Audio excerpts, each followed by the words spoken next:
sans faveur. C'est un traitement qui est vraiment en fonction des capacités techniques de l'entreprise.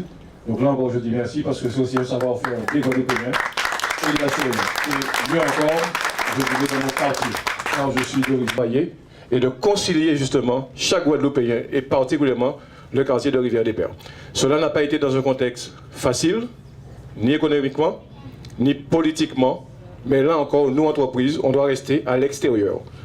Être professionnel et faire du bon travail. Naturellement, on n'a pas été seul, c'est surtout l'ensemble des techniciens de l'EDT, parce que moi, je suis le gérant, je passe sur le chantier, mais sincèrement, je tiens à féliciter un homme extraordinaire de mon côté, Monsieur Guinaud, c'est lui qui a piloté ce chantier avec ses équipes, ses sous-traitants, ce qui montre aussi qu'en Guadeloupe, c'est composé avec tout le monde. Je ne serai pas long. En tout cas, merci Madame le maire, merci le maire en place. Et en tout cas, merci pour la Guadeloupe. Merci bien. Mais je suis contente parce que Rivière-des-Pères, c'est un morceau de Saint-Claude.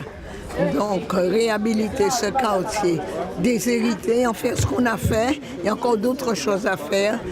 Combattre contre l'État pour avoir le droit de le faire, expliquer aux gens, mettre d'accord les entreprises sur des problèmes d'eau, sur des problèmes d'assainissement, sur des problèmes électriques, sur des problèmes de cadre de vie. C'est une réussite. Moi, je dis, ma devise, c'est qui veut le boulevard.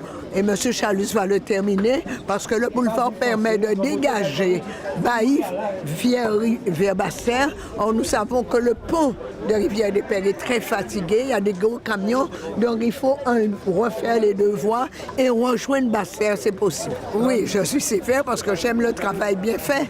Mais ce qui était difficile, c'est que quand on a un terrain neuf et qu'on travaille sur un terrain neuf, c'est facile. Quand on travaille sur un terrain où les gens habitent déjà, où les gens ont leurs habitudes, où les gens ont peur, c'est normal. Ils sont inquiets de voir qu'on peut être pas bouleversé. Mais les gens sont aujourd'hui contents. Maintenant, il y a d'autres améliorations à faire. On ne peut pas laisser ça bien. Et puis derrière, il y a encore des petites maisons qui ont besoin d'être soutenues, etc.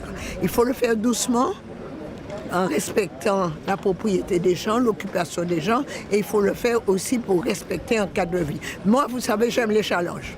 J'aime les challenges. Je ne suis pas un élu là.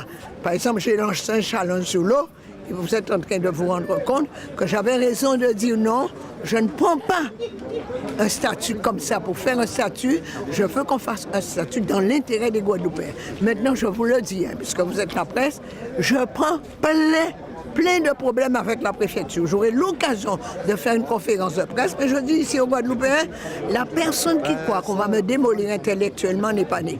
Plus on m'emmerde, plus j'ai envie de me battre. Et se battre pour la Guadeloupe, ça en vaut la peine. Parce que quand je regarde le quartier de Rivière-des-Pères, où je venais en 1954, conseiller municipal de Saint-Claude, ça fait des années, 54, et je venais me baigner, que je vois ça, je suis contente pour Rivière-des-Pères. Je suis contente parce que Rivière-des-Pères, c'était le quartier des esclaves.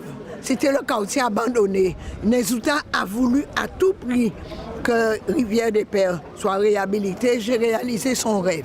Et je suis contente de l'avoir fait. Maintenant, je ne suis pas encore très contente. Il y a des vieilles maisons à revenir. Mais quand tu étais esclave, pour t'empêcher de partir et de retourner vers ton lieu de naissance, l'esclave, on le faisait vivre en regardant la montagne, en tournant le dos à la mer, pour éviter toute fuite. Donc j'ai voulu justement que la mer, qui est le lien de la Caraïbe, le lien de la Guadeloupe avec tout l'espace caribéen, que les Guadeloupéens apprécient leur mer. Quand tu t'assieds là le soir, tu viens marcher et tu prends tout le vent des Saintes et tout ça, c'est agréable. Il y a des quantités de choses encore à faire. Mais je sens qu'on avance sur Rivière-des-Pères. J'ai choisi Rivière-des-Pères parce que c'est le quartier des esclaves. Les affranchis étaient au centre de ville, les grands bourgeois étaient au Carmel. Rivière-des-Pères, c'est où je venais à la fête de Saint-Claude le lundi. On faisait se baigner à Rivière-des-Pères. Alors, c'est un coin que j'aime affectueusement parce que j'ai mes racines là. Oui, parce que je crois que la municipalité de Basse-Terre a fait le choix de laisser les habitants vivre dans leur quartier.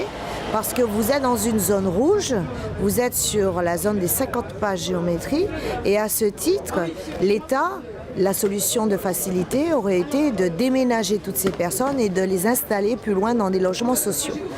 Lucette Michaud-Chevry n'a pas voulu, et elle a eu raison, parce qu'il faut tenir compte de nos modes de vie Et c'est la raison pour laquelle ces travaux étaient très compliqués à faire. D'abord, il a fallu convaincre les habitants, il a fallu engager des négociations, faire en sorte qu'on puisse les autoriser à s'accorder au réseau d'eau usée, de manière à améliorer les questions d'insalubrité qui se posaient dans ce quartier. C'est chose faite avec notamment la station d'épuration, même s'il y a encore quelques petits soucis, mais nous allons les régler avec les riverains.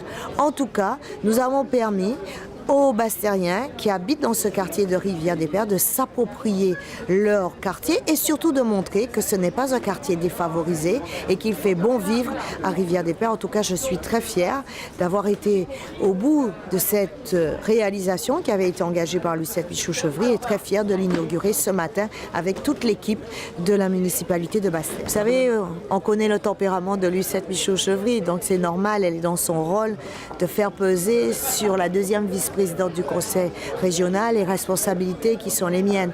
J'ai eu déjà l'occasion d'en parler avec le président Harry Chalus. Il va venir sur le site. Simplement, il faut que nous regardions techniquement, au-delà de toutes les considérations politiques qu'on a connues ces 10 dernières années, il faut s'assurer que le parti d'aménagement sera le meilleur, notamment par le fait qu'effectivement, c'est des travaux considérables qu'il faut réaliser, du fait que Basse-Terre est une ville, vous savez, qui est exposée sur la houle et il faut faire en sorte de pérenniser des travaux aussi coûteux. Vous savez qu'elle est très exigeante, moi aussi je suis exigeante, mais à ma manière.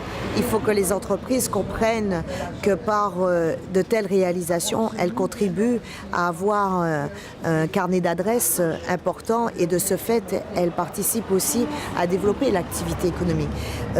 Tout ce qui n'est pas normé, tout ce qui est atypique est toujours difficile à réaliser. Vous êtes sur l'humain, donc vous devez aussi convaincre des personnes qui ont des habitudes. On connaît les Guadeloupéens, de changer ses habitudes. Donc ça nécessite du temps. C'est ce que la municipalité a fait comme choix. Mais il faut avoir de la patience. Et comme disait Lucette Michaud-Chevry, qui veut peut. Donc on a montré à Basse-Terre que nous voulions que les habitants de la rue Georges Jaurès continuent de rester dans le quartier, tout en respectant les normes d'hygiène et de salubrité, parce que le maire a une responsabilité dans ce domaine. C'est chose faite. En tout cas, on peut se féliciter de tels travaux.